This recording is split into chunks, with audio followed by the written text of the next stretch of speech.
Okay, Sarah, now that we've done the study cycle and now that we've done the study senses, we've touched on neural pathways a little bit. I'm going to take you along on this metaphor and we're going to work through it together.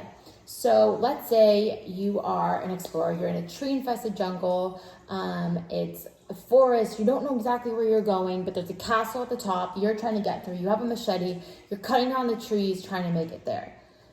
How do you think this is going to be for you? It's going to be difficult. Difficult, right?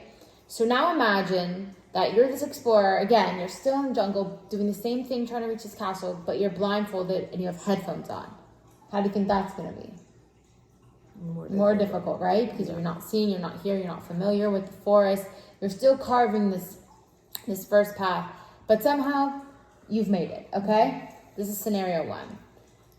Let's move on to scenario 2. So now there are 3 forest men. They're going through the jungle. They have torches. They're burning stuff, and they're making way through the jungle. How do you think that this is going to be for them compared to your single journey? Easier, but still hard. Yeah, right? But a little bit easier. Why? Yeah. Because there's more people. And because maybe there's a different type of tool. Right. And you went before them, right. Perhaps. Right. And now they're blindfolded and they have noise-canceling headphones on. How's it going to be for them? It's still going to be easier for them, but it's going to be more difficult than before. Exactly. So, because you've already kind of carved this path, you've cut some trees down maybe, so it's difficult, but more doable. And the last and final scenario is you're in the jungle with 3 friends on ATVs. You're riding through, and you're getting through. You're blindfolded, noise-canceling headphones. How do you think this is going to be? Really difficult. More difficult than the first 2 times? Yeah, because you're blindfolded. I guess.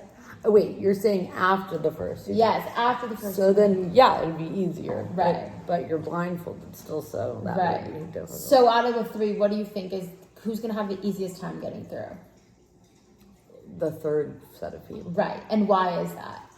Because the third set of people, because there's more people together.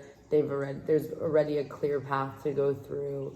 There's you have a vehicle that's quicker. Right. But you point out a really, really good point here is first time is the most difficult, like you said. Second time gets a little easier, and the third time is the easiest. And it's because you pointed something out. There's a clear path. You're making a clearer path. And I want to connect this to how our brain works and how we have neural pathways. And they start off really, really small, and they become bigger and bigger and bigger. But they don't just become bigger and bigger and bigger by doing nothing, right? Just like this path in the forest, it didn't become more clear and defined or easy because nobody walked that path. It's because it was continuously being carved by people one after the next. So just as our brain, so once we teach something to ourselves once, it's not just gonna imaginally carve this huge neural pathway.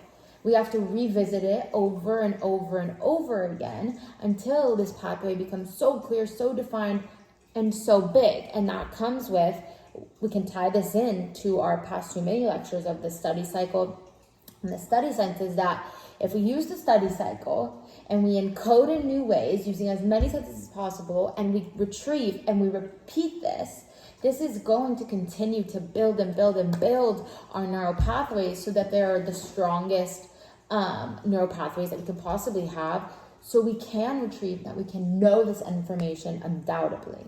Does that all make sense to you? Yes. So how about we go over? So how would we be able to really, really, really build strong, clear neural pathways in our brain? You have to do it over and over again through repetition, and every time the neural pathway becomes bigger, clearer, and stronger. Right. And what is the way that would maximize these neural pathways based off the 2 mini lectures that we went over? Like obviously using the study cycle, but what else do we have to make sure that we're using? The study senses. Great. And as many of them as possible. Yes. Great.